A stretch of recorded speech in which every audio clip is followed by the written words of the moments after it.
Salut tout le monde et bienvenue dans ce nouvel épisode. Ça y est, c'est reparti. Comme tu as pu le voir dans l'épisode précédent, on a coulé le ragréage au sol pour récupérer une chambre de niveau nickel. Donc c'était une grosse étape, poussière, physique, préparation, etc.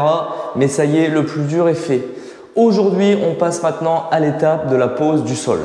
Là, je peux te dire qu'une fois que le sol va être posé, ça va faire vraiment plaisir. Donc, je vais t'expliquer sur quel produit on part, pourquoi on est parti sur ça, pourquoi on n'a pas gardé l'ancien sol, etc., etc. Donc, tout se passe maintenant.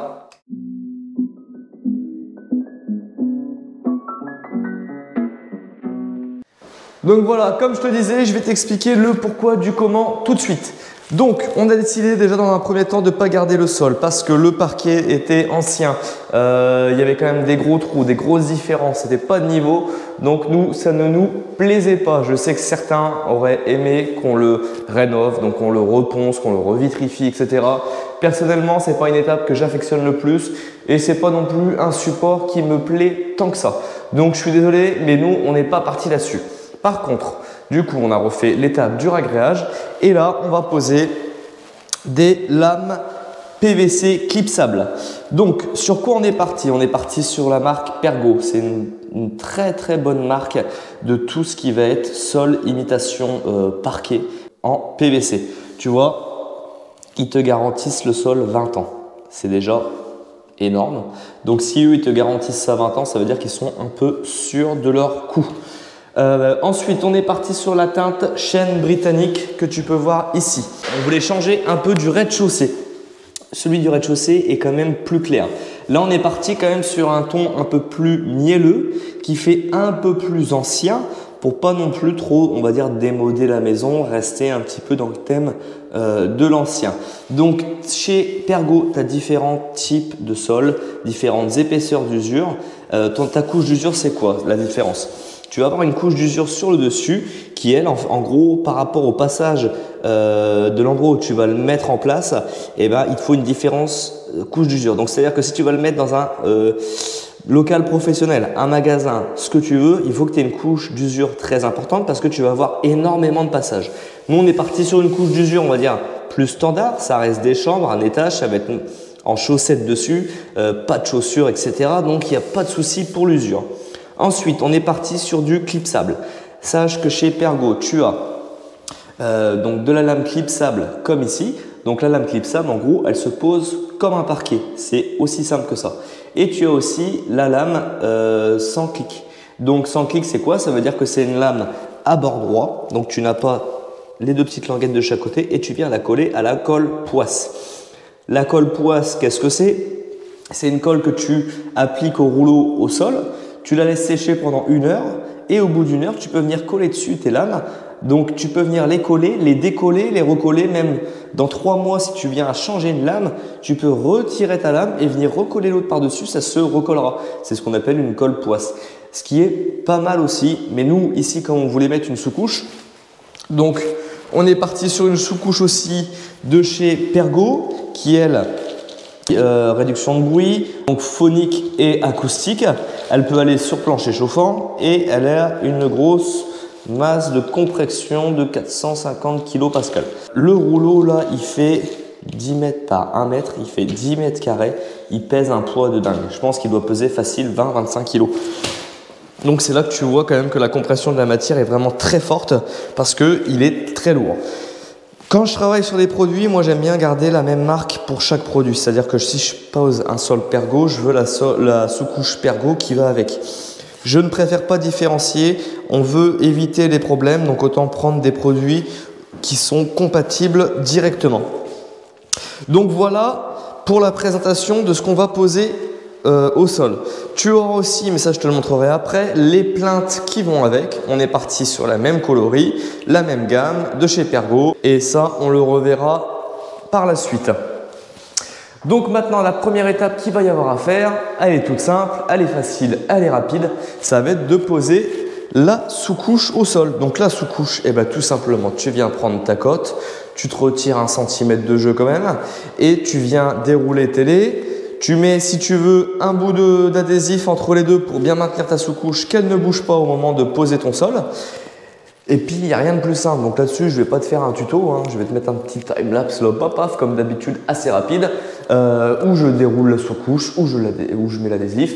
Et une fois que je ferai le départ des lames, là, par contre, je reviendrai vers toi et là, je t'expliquerai comment moi, je vais faire mon départ sur cette pièce avec un mur au fond qui est pas d'équerre. Donc écoute, c'est parti, pose de la sous-couche maintenant.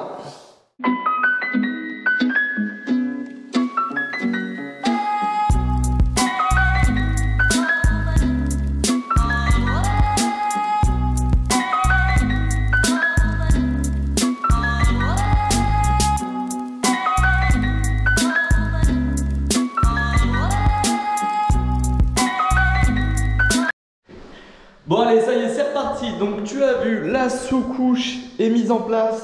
J'ai mis de l'adhésif, mais sincèrement, je l'ai mis, c'est juste pour le fun. Elle est tellement lourde qu'elle s'auto-plombe toute seule. Et bah sincèrement, tu sens la qualité. Le rouleau fait 10 mètres carrés, je te dis, il pesait un poids de dingue et bah ça se ressent à la pose. Donc déjà, tu sens, tu sais rien qu'en marchant, tu sens que ça va vraiment atténuer le bruit en dessous. Et tu sais quoi, je vais demander à Chérie. Chérie, hey, dis-moi si t'entends plus de bruit dans une pièce ou dans l'autre. Ouais, parce que la maison est tellement grande qu'on hurle pour se parler. Je vais sauter dans je vais marcher dans la chambre des Noah déjà.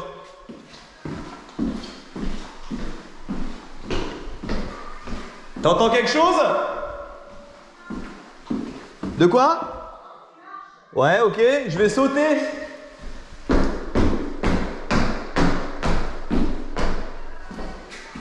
Hein? Ouais, alors je vais essayer la chambre de Wyatt maintenant, je vais marcher.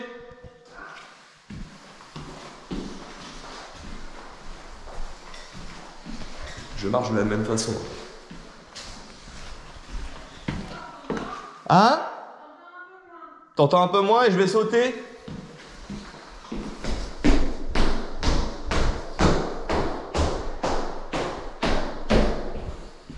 Alors? Un peu moins aussi. Bon, un peu moins. Mais on entend quand même. Mais bon, tu vois, ça réduit quand même le bruit. Ceci a été réalisé sans trucage. Bon, ça y est, allez, revenons à nos moutons maintenant. Donc, concernant la pose du sol, comment moi je vais m'y prendre? Donc, il faut savoir que sur la maison, on a le mur du fond de ce côté-là qui lui part en biais vers là-bas. Donc ça va pas être ma base première pour faire partir mes lames. Parce que si je fais partir mes lames, là tu vois je suis d'équerre, elles vont toutes partir dans ce sens-là, tu vois comme ça. Ça va pas être beau esthétiquement.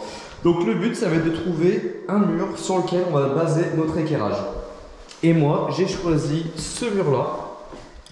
Parce que ceux-là sont parallèles. Et comme on va rentrer dans la pièce comme ça, et ben je veux que ça soit d'équerre à ce mur-là.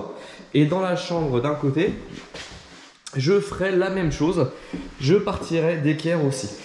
Donc comment je débute ma première lame? Donc ce que je fais, j'ai utilisé, tu vois, mon niveau laser qui fait mes angles à 90. Donc le Bosch, le GLL 380, si jamais ça t'intéresse. Donc je me suis mis parallèle à ce mur-là, ça m'a renvoyé mon équerrage dans ce sens-là.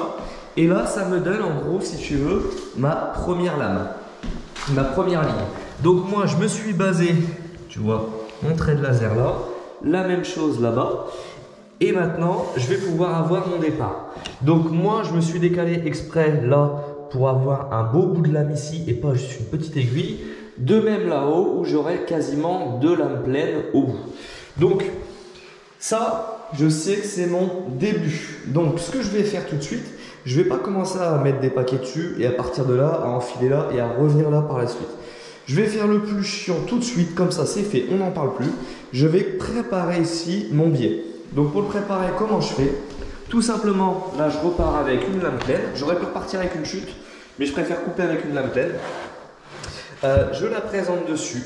Ensuite, ce que je viens faire, eh ben, tu vois, je prends mon mètre. Je viens mesurer ici, je reporte là. Là, si je la mets entière, tu vois, on a du jeu. Donc, je reprends mon épaisseur, on a 21. je me mets d'équerre là où j'ai 21 et je reporte mon trait, je sais placer mon bout de lame et je viens faire mon tracé et là je vais pouvoir couper cette lame là.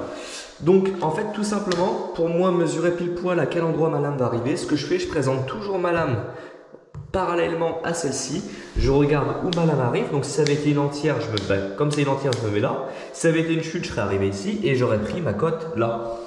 Tout simplement, tu vois, ça c'est des repères pour toi de baser et faire une mesure facilement et rapidement.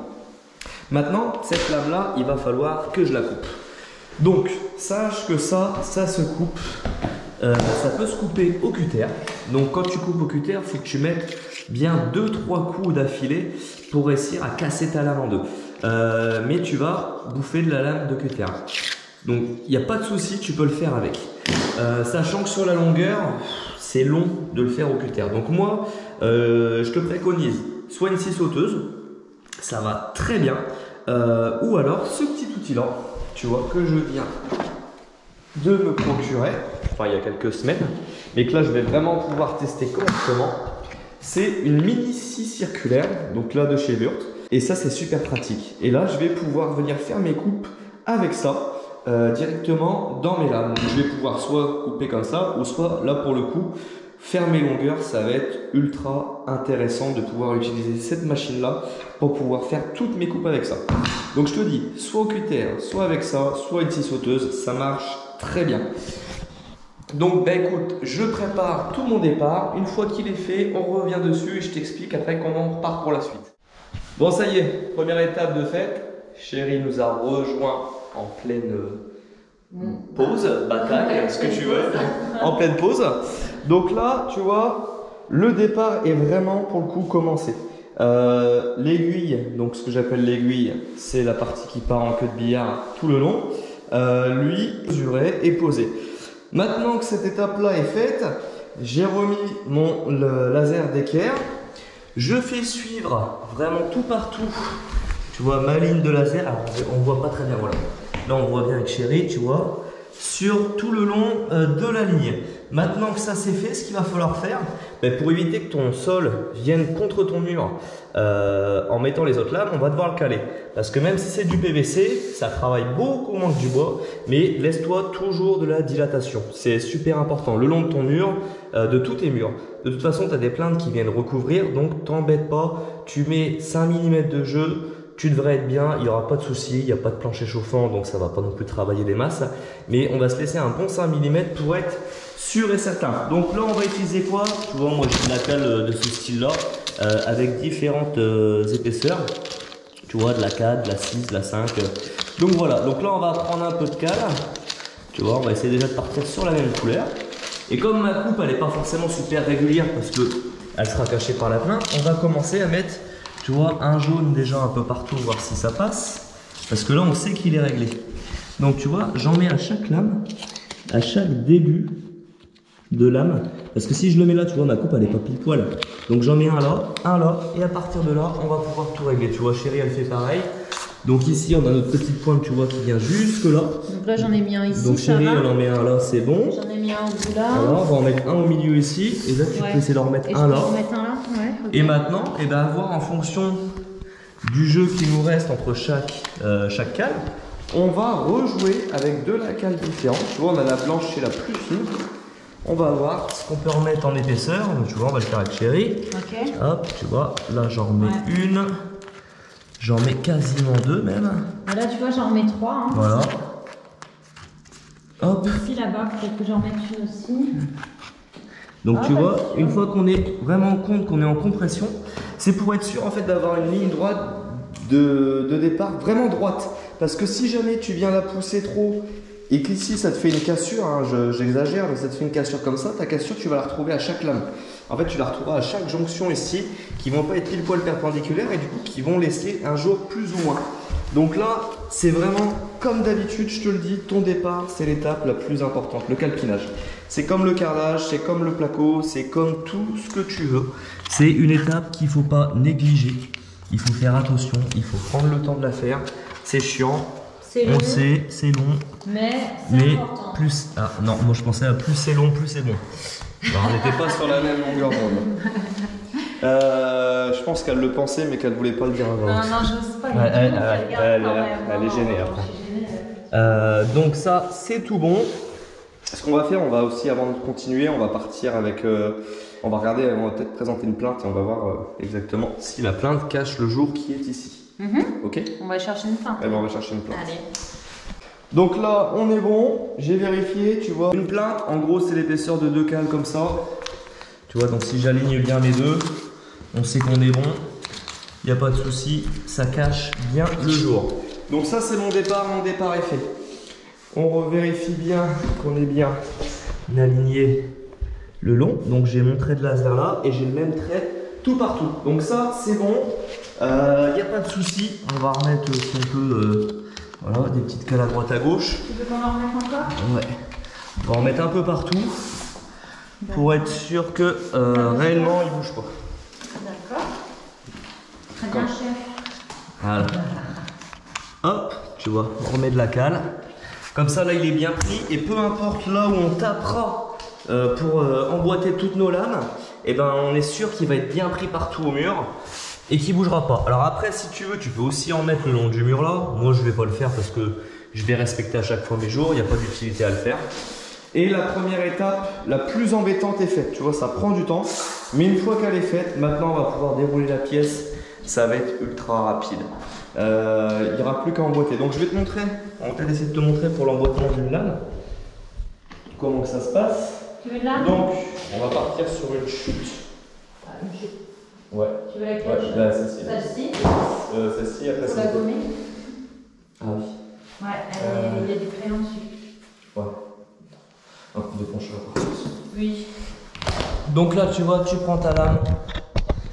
Tout simplement.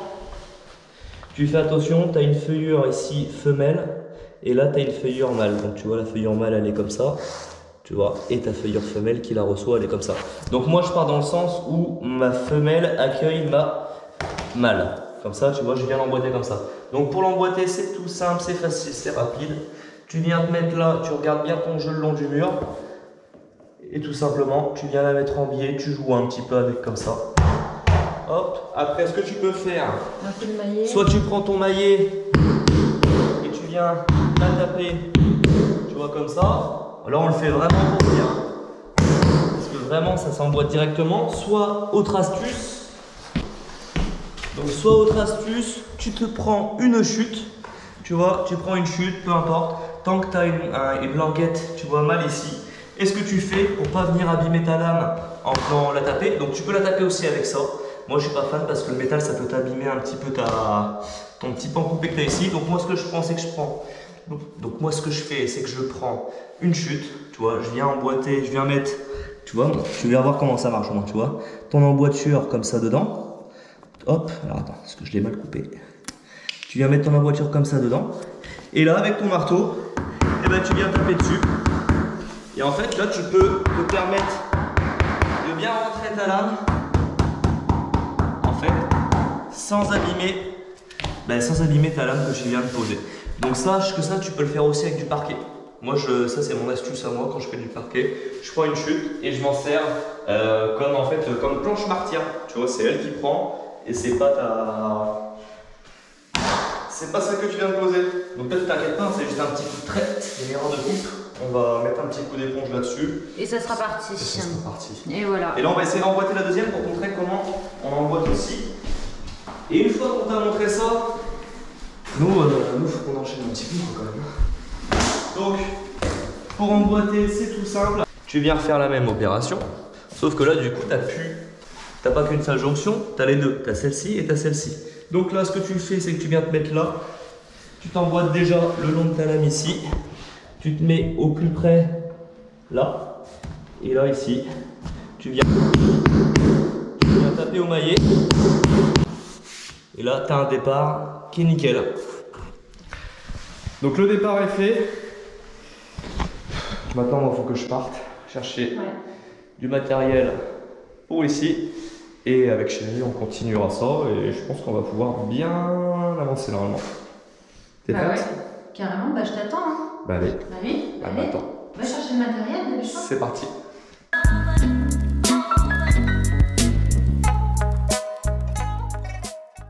Et voilà, on va terminer cet épisode. Je vais vous laisser sur ces belles images où, comme tu peux le voir, une fois que le départ est fait, ça va extrêmement vite à poser. Même si là, la vitesse a été quand même beaucoup augmentée, c'est super simple. Je t'ai déjà donné beaucoup d'informations, donc je préfère ne pas trop t'en donner dans une seule vidéo. Je préfère que tu prennes le temps de bien comprendre. Mais ne t'inquiète pas, la semaine prochaine, tu retrouveras un épisode où on finira les 2 chambres ensemble et où je t'expliquerai encore une fois toutes mes astuces et toutes mes méthodes de pose pour pouvoir poser un sol en PVC ou en vinyle d'une façon très simple et pour avoir aussi le résultat le plus beau possible. Sur ce, je vous dis à dimanche prochain pour un nouvel épisode.